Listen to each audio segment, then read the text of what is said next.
بخشش کے دعائیں ہوں صحابہ کرام، تابعین اعظام اور محدثین کرام کے لیے۔ قابل احترام بزرگوں، نوجوان ساتھیوں، پیارے بچوں اور میری پردہ نشین ماں اور بہنوں، میں نے خطبے کے بعد سورہ مومنون کی پہلی اور 8ویں آیت آپ کے سامنے پڑھی ہے۔ اللہ تعالیٰ نے اس آیت میں ایمان والوں کے لیے کامیابی کے وسائل اور اسباب بیان کیے اور ایمانداروں کے کچھ اوصاف اللہ نے ذکر کیے ہیں، علامتیں ذکر کی ہیں، پہچان بتائی ہے کہ ایماندار کس کو کہا جاتا ہے، مومن کون ہوتا ہے۔ اور انہی میں سے ایک بات اللہ رب العالمین نے ذکر کی، والذین هم لاماناتهم وعہدہم راعون۔ ایمان والے کی پہچان یہ ہے کہ ایمان والے امانتوں کی اور وعدوں کی پاسداری کرتے ہیں۔ اسی ضمن میں آج کے اس خطبہ جمعہ میں اسی موضوع کو میں آپ کے سامنے رکھنے کی کوشش کروں گا کہ امانت داری کی جو اتنی تاکید ہے اور خاص طور سے اللہ تعالیٰ نے ایمان والوں کی کامیابی کو امانت داری سے جوڑا ہے، تو اس کی صورتیں کون سی ہیں اور اس کی شکلیں کون سی ہیں، امانتیں کس کو کہا جاتا ہے، اس کی پاسداری ہم کیسے کریں، یہ ہم جاننے کی کوشش کریں گے۔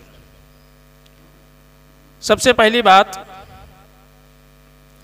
ہم یہ سمجھ لیں کہ امانت کا جو مفہوم ہے یہ مفہوم بڑا وسیع ہے۔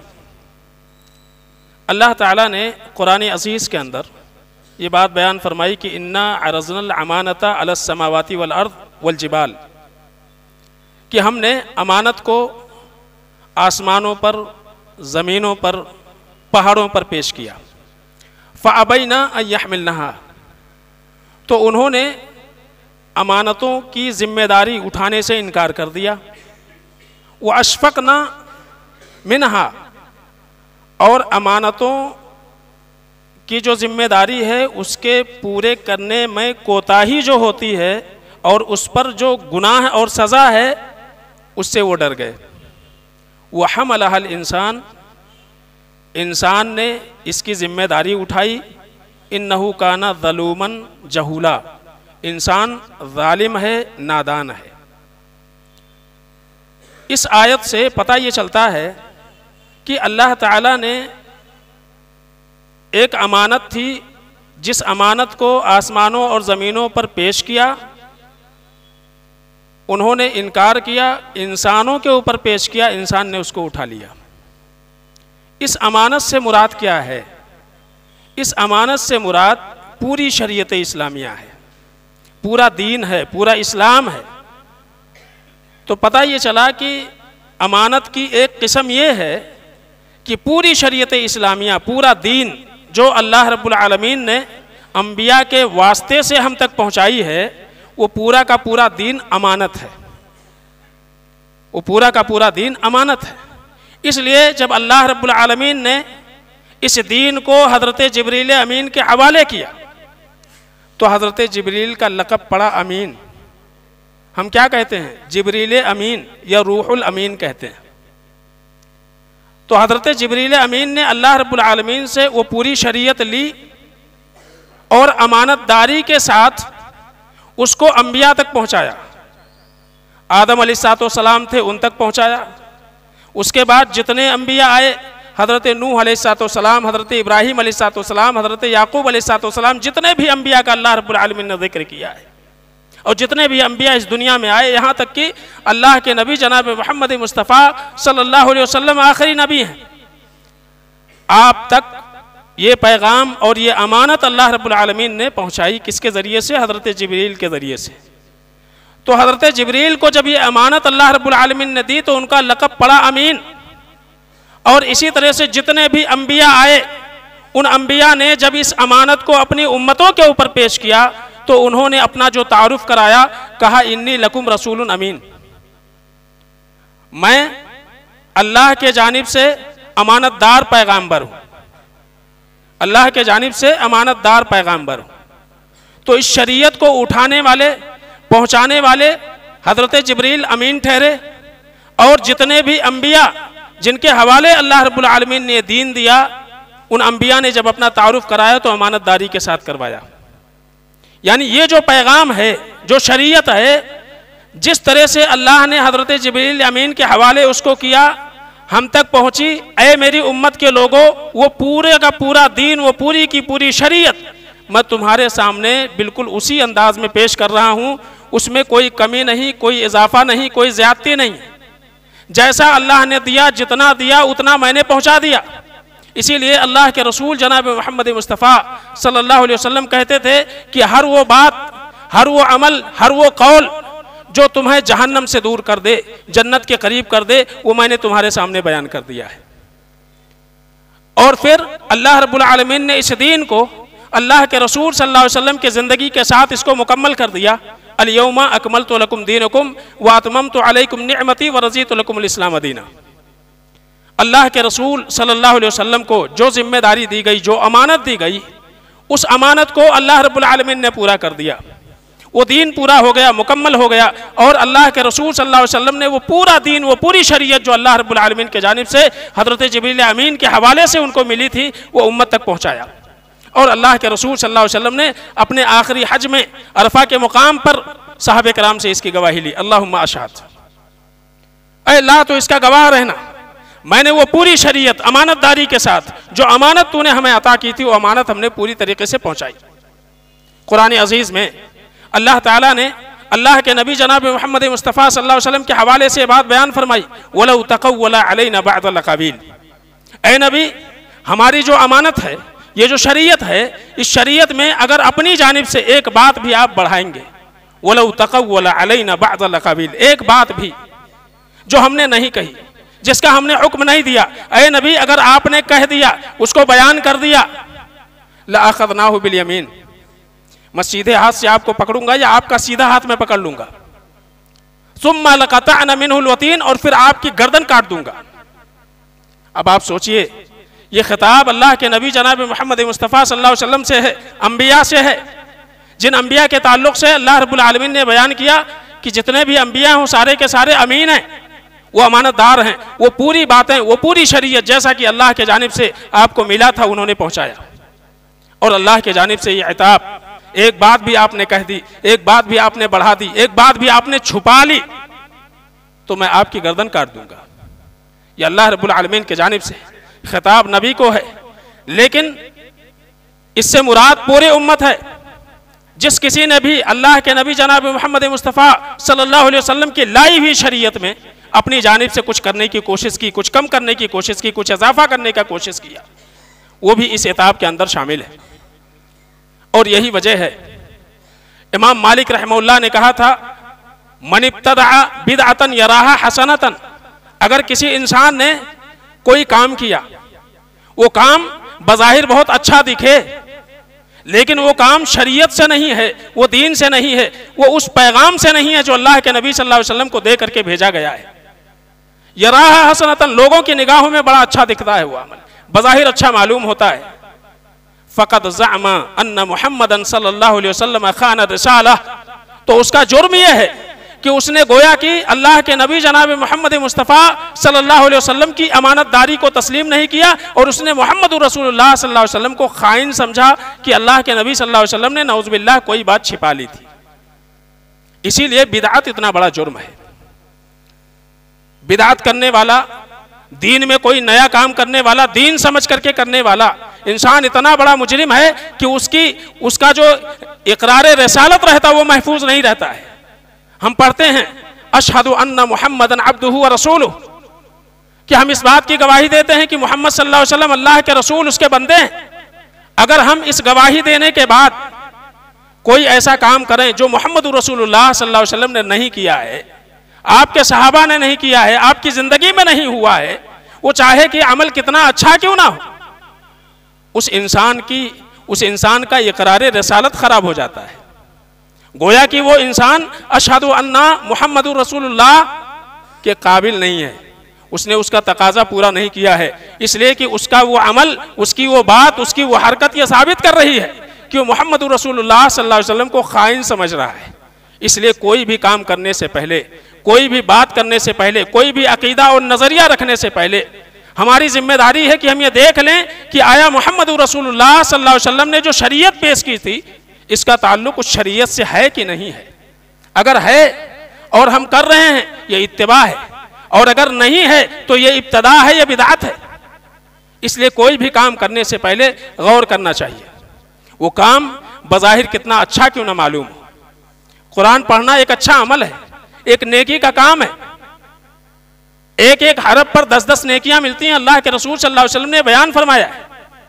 لیکن کسی کے مرنے پر، اس کے فوت ہو جانے پر کئی سارے حافظ قرآن کو بلا کر کے اور ان کے ہاتھوں میں پارے تھما کر کے اور پڑھانا اور یہ عقیدہ رکھنا کہ اس کا ثواب ہمارے مرنے والے کو جائے گا، یہ وہ عمل ہے جو اللہ کے نبی جناب محمد مصطفیٰ صلی اللہ علیہ وسلم نے نہیں کیا ہے، جن کو ہم قرآن خوانی سے تعبیر کرتے ہیں۔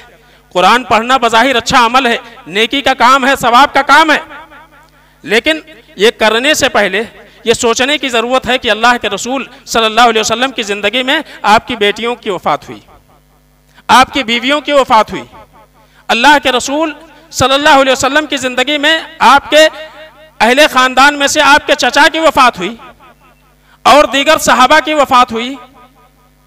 کیا قرآن نہیں موجود تھا ان کے زمانے میں؟ وہ قرآن نہیں پڑھتے تھے؟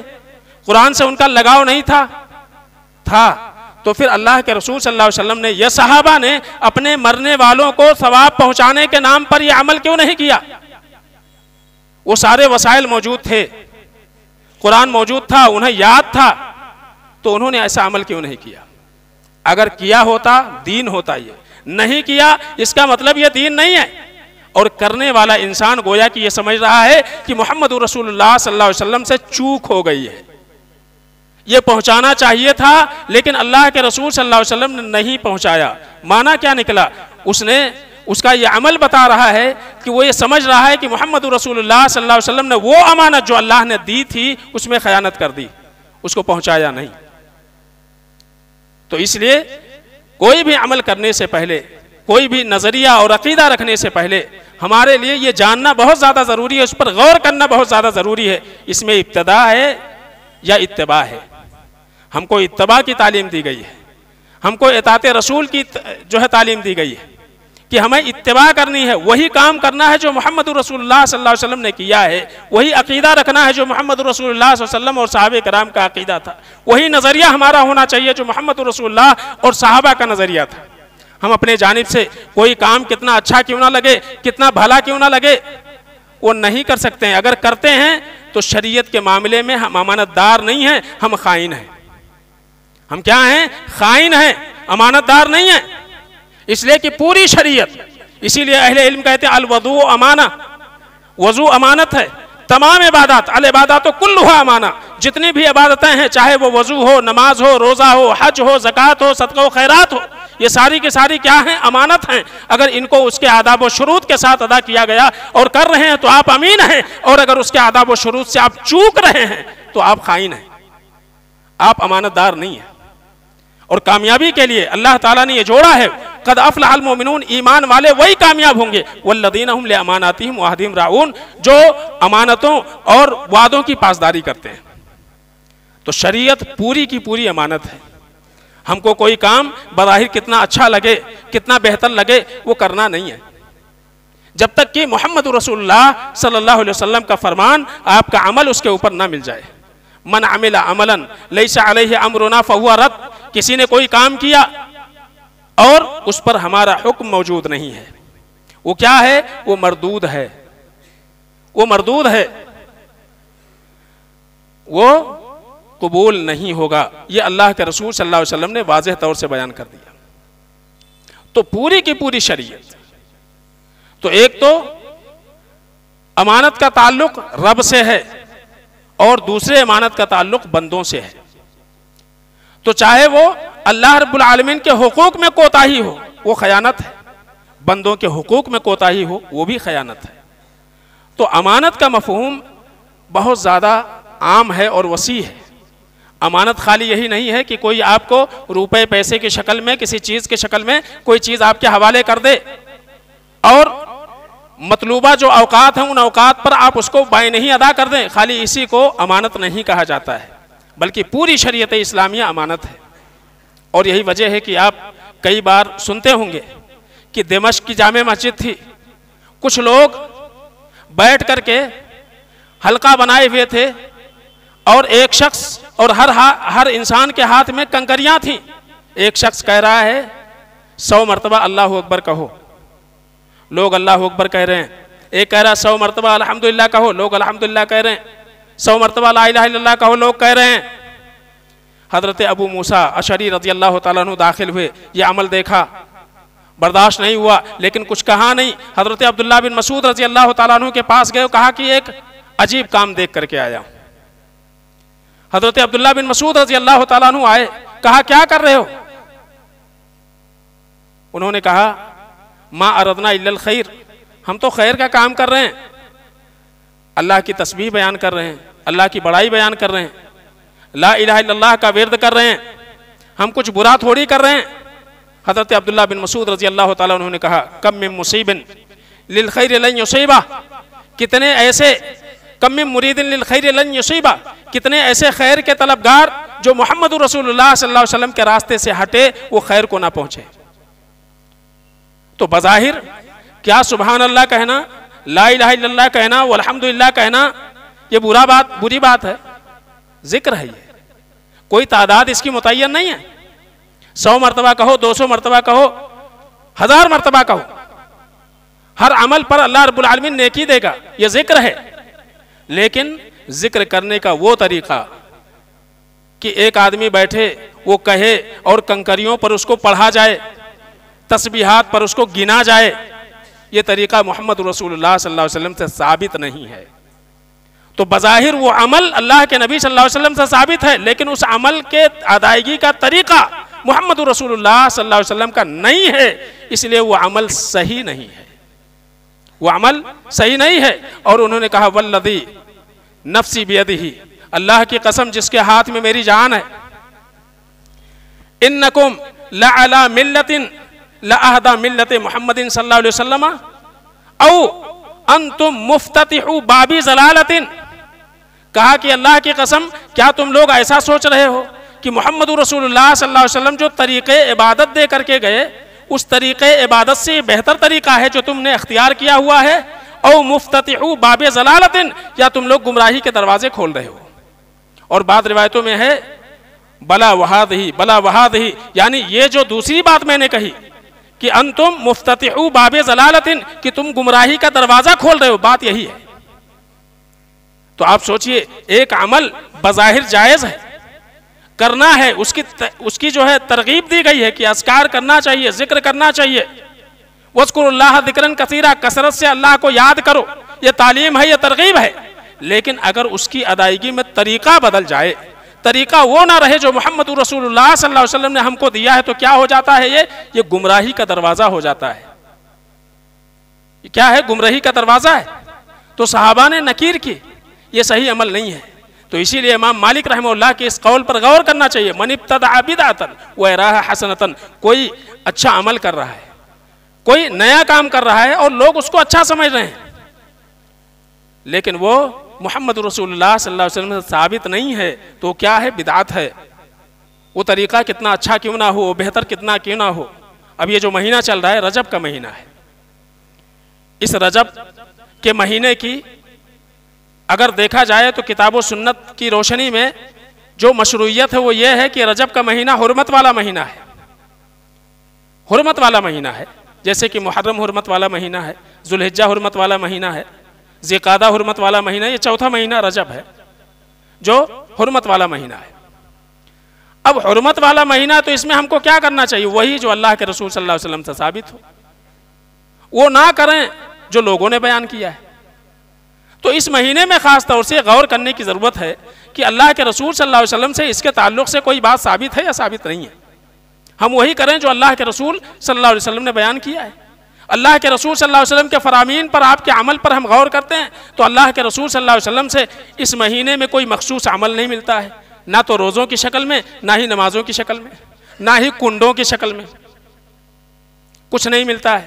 بلکہ اہل علم جو ہے اس کے تعلق سے کہتے ہیں کہ صلاۃ الرغائب موضوع بالاتفاق، کہتے ہیں کہ اس رجب کے مہینے میں اگر کوئی صلاۃ رغائب پڑھتا ہے، یہ کیا ہے؟ گڑھی ہوئی بات ہے، اللہ کے رسول صلی اللہ علیہ وسلم سے ثابت نہیں ہے۔ علامہ ابن حجر رحمۃ اللہ علیہ کہتے ہیں اما الحدیث الواردۃ فی فضل رجب او فی فضل صیامہ او صیام شیء منہ صریحۃ فہی علی قسمین ضعیفۃ و موضوعہ، کہتے ہیں کہ رجب کے مہینے کے فضیلت سے متعلق یا رجب کے مہینے میں روزوں سے متعلق، کسی مخصوص دن مخصوص راتوں میں عبادت سے متعلق جتنی بھی باتیں آئی ہوئی ہیں جو اللہ کے رسول صلی اللہ علیہ وسلم کے جانب منسوب کی گئی ہیں صریحی طور سے، اس کی دو قسمیں ہیں، یا تو وہ مکمل طور سے ضعیف ہیں اور یا تو موضوع ہیں، گڑھی ہوئی ہیں، کوئی بات اس کے تعلق سے صحیح نہیں ہے۔ اتنے واضح نصوص ہیں۔ تو رجب حرمت والا مہینہ ہے، لیکن اس میں کوئی بھی ایسا عمل ثابت نہیں ہے کہ اس کے کچھ ایام میں روزے رکھے جائیں یا راتوں کو عبادتوں کے لیے مخصوص کیا جائے، کوئی چیزیں ثابت نہیں ہے۔ امام شوکانی رحمہ اللہ نے کہا کہ انما رویہ فی فضل صیام رجب فکلہ موضوع وضعیفۃ لا اصل لہ، کہتے ہیں کہ رجب کے متعلق، رجب کی فضیلت سے متعلق، اس کے روزوں سے متعلق جتنی بھی باتیں آئی ہوئی ہیں وہ ساری کی ساری موضوع ہیں، گڑھی ہوئی ہیں، لا اصل لہ، اس کی کوئی اصل نہیں ہے، اللہ کے نبی صلی اللہ علیہ وسلم سے ثابت نہیں ہے۔ اسی رجب کے مہینے میں کنڈے بھرتے ہیں، یہ کیا ہے؟ جعفر صادق کے نام کی نذر یا منت، ان کے جانب یہ نسبت کیا جاتا ہے۔ قرآن میں اللہ تعالیٰ نے بڑے صاف الفاظ میں کہا وما اہل بہ لغیر اللہ، اللہ تعالیٰ نے حرام چیزوں کی فہرست بتائی، انما حرم علیکم المیتۃ والدم ولحم الخنزیر وما اہل بہ لغیر اللہ، مردار، خنزیر کا گوشت، شراب، یہ ساری کی ساری کیا ہیں؟ حرام ہے، یہ حرام ہے۔ اور انہی میں سے کیا ہے؟ وما اہل بہ لغیر اللہ، ہر وہ چیز جس کی نسبت اللہ کو چھوڑ کر کے غیر اللہ کی طرف کر دی جائے، تو چاہے وہ حسین کے نام کی نیاز ہو یا جعفر صادق کے نام کا کنڈا ہو، وہ نسبت کس کے جانب ہو گئی؟ اللہ کو چھوڑ کر کے عباد اللہ کے جانب ہو گئی۔ تو جیسے مردار حرام ہے ویسے یہ عمل بھی حرام ہے۔ اور جعفر صادق کا اس رجب کے مہینے سے کیا لینا دینا ہے؟ نہ ان کی وفات ہوئی ہے نہ ان کی ولادت ہوئی ہے، اور دوسری بات جعفر صادق نبی کے زمانے میں تو تھے نہیں، وہ تو آئے بعد میں اور دین مکمل ہو گیا اللہ کے رسول صلی اللہ علیہ وسلم کے ساتھ میں۔ تو جو بعد میں جو عمل کیا گیا وہ عمل دین کیسے ہو سکتا ہے؟ تو غور کرنے کی ضرورت ہے، وہ دین کیسے ہو سکتا ہے؟ دین تو مکمل ہو گیا تھا نبی کے زمانے میں، اگر کچھ ہوتا تو اللہ کے نبی کہتے 22 رجب کو کنڈے بھرنا، تو اللہ کے رسول صلی اللہ علیہ وسلم تو کہا نہیں۔ تو کوئی بھی عمل کرنے سے پہلے بظاہر کیا کھانا کھلانا اچھی بات ہے، لیکن کسی کے نام کے جانب نسبت کر کے اور کسی مخصوص ایام میں کھلانا اور کسی کے نام کی منت سمجھتے ہوئے، نذر سمجھتے ہوئے کرنا، اس کے لیے ثبوت چاہیے، اور نذر عبادت ہے، اور عبادت کے لیے ضروری ہے کہ اللہ کے رسول صلی اللہ علیہ وسلم کا طریقہ ملے کہ اللہ کے نبی صلی اللہ علیہ وسلم نے ایسا کیا ہے۔ یہ کیا ہے؟ دراصل یہ اسلام دشمن شیعوں کی ایجادات ہیں۔ 22 رجب حضرت امیر معاویہ خلیفۃ المسلمین، ان کی شہادت کا دن ہے، ان کی شہادت کا دن ہے، وہ خوشیاں مناتے ہیں اس دن، اور امت مسلمہ ان کی خوشیوں میں کنڈے کے نام پر شریک ہو رہی ہے۔ تو وہ تو اپنا مقصد پورا کر رہے ہیں، لیکن ہم کو 22 رجب کے نام پر اور جعفر صادق کی جانب نسبت کر کے ہم کو اس میں لگا دیے ہیں کہ ہم بھی خوشیاں منائیں، جبکہ یہ امیر معاویہ رضی اللہ تعالیٰ عنہ کی شہادت کا دن ہے 22 رجب۔ تو رجب کے تعلق سے جتنی بھی باتیں ہیں، کوئی بھی بات اللہ کے رسول صلی اللہ علیہ وسلم کے جانب اس کی نسبت صحیح نہیں ہے، کوئی بھی باتیں صحیح نہیں ہیں۔ تو ایسا کرنے والا یا کوئی بھی عمل کرنے سے پہلے محمد رسول اللہ صلی اللہ علیہ وسلم کے بات کی طرف اور آپ کے فرامین کی طرف نہ دیکھنے والا انسان اگر وہ عمل انجام دیتا ہے اور محمد رسول اللہ صلی اللہ علیہ وسلم سے وہ ثابت نہیں ہے، وہ امانت دار نہیں ہو سکتا ہے، وہ امانت دار نہیں ہو سکتا، وہ خائن ہے اور کامیابی نہیں ہے اس کے لیے۔ اس لیے کہ اللہ تعالیٰ نے کامیابی ایمان والوں کے اوصاف بیان کے، کامیاب مومنوں کے، اور ان میں سے والذین هم لاماناتہم وعہدہم راعون، ایماندار وہ، ایمان والا وہ، کامیاب وہ جو امانتوں کی پاسداری کرے۔ اور سب سے بڑی امانت، سب سے عظیم امانت سنت اور توحید ہے، توحید اور سنت، یہ سب سے بڑی امانت ہے، سب سے بڑی امانت۔ لہذا شرک سب سے بڑا خیانت، بدعت سب سے بڑا خیانت۔ شرک کرنے والا امانت دار نہیں۔ حضرت اللہ کے رسول صلی اللہ علیہ وسلم نے فرمایا لا ایمان لمن لا امانت لہ، وہ مومن نہیں، وہ ایمان والا نہیں، اس کا ایمان مکمل نہیں جس کے اندر امانت داری نہیں ہے۔ تو چاہے لوگوں کے ساتھ خیانت کرو یا اللہ اس کے رسول کے ساتھ خیانت کرو، خیانت خیانت ہے۔ یا ایھا الذین آمنوا لا تخونوا اللہ والرسول وتخونوا اماناتکم، اے ایمان والو، نہ خیانت تمہارا اللہ کے ساتھ ہونا چاہیے، نہ رسول کے ساتھ ہونی چاہیے، اور نہ ہی لوگوں کی امانتوں میں خیانت ہونی چاہیے۔ یہ اللہ نے واضح طور سے بیان کر دیا۔ تو اللہ اس کے رسول کی امانت میں خیانت کیا ہے؟ پوری شریعت جو اللہ رب العالمین نے محمد رسول اللہ صلی اللہ علیہ وسلم کو دی ہے، اس شریعت کو من وعن ویسے ہی اس پر عمل کرنا امانت داری ہے، اور اس میں کمی کرنا، کوتاہی کرنا، اپنی طرف سے کسی چیز کو انجام دینا، یہ کیا ہے؟ خیانت ہے۔ اور کئی ساری صورتیں انشاءاللہ پھر آپ کے سامنے رکھنے کی کوشش کی جائے گی۔ اللہ رب العالمین سے دعا ہے کہ العالمین ہم سب کو امانت کے مفہوم کو سمجھنے، عمل کرنے کی اللہ توفیق عطا فرمائے، اور جو شریعت اسلامیہ اللہ رب العالمین نے ہمیں جس شکل میں محمد رسول اللہ صلی اللہ علیہ وسلم کے ذریعے سے پہنچائی ہے، اس شریعت پر ویسے ہی عمل کرنے کی الہ العالمین ہم سب کو توفیق عطا فرمائے۔ الہ العالمین جو بیمار ہیں اللہ ان کو شفا عطا فرمائے، جو پریشان حال ہیں الہ العالمین ان کی پریشانی کو دور فرمائے، الہ العالمین جو دین سے دور ہیں الہ العالمین انہیں دین سے قربت اور دین سے محبت ان کے دلوں میں پیدا فرمائے، الہ العالمین جو اسلام اور مسلمانوں کی سربلندی کے لیے کوشاں ہیں اللہ ان کی کوششوں کو قبول فرمائے، الہ العالمین جو اسلام اور مسلمانوں کو مٹانے کے درپے ہیں الہ العالمین ان کے جو ہے ہر حربوں کو الہ العالمین ناکام بنائے، الہ العالمین جب تک اس دنیا میں رہیں ایمان اور توحید پر اللہ رہنے کی توفیق عطا فرمائے، جو ہمارا خاتمہ ایمان اور توحید پر ہو۔ بارک اللہ لنا ولکم فی القرآن الحکیم ونفعنا وإیاکم بالآیات والذکر الحکیم، انہ تعالی جواد کریم ملک رؤوف رحیم۔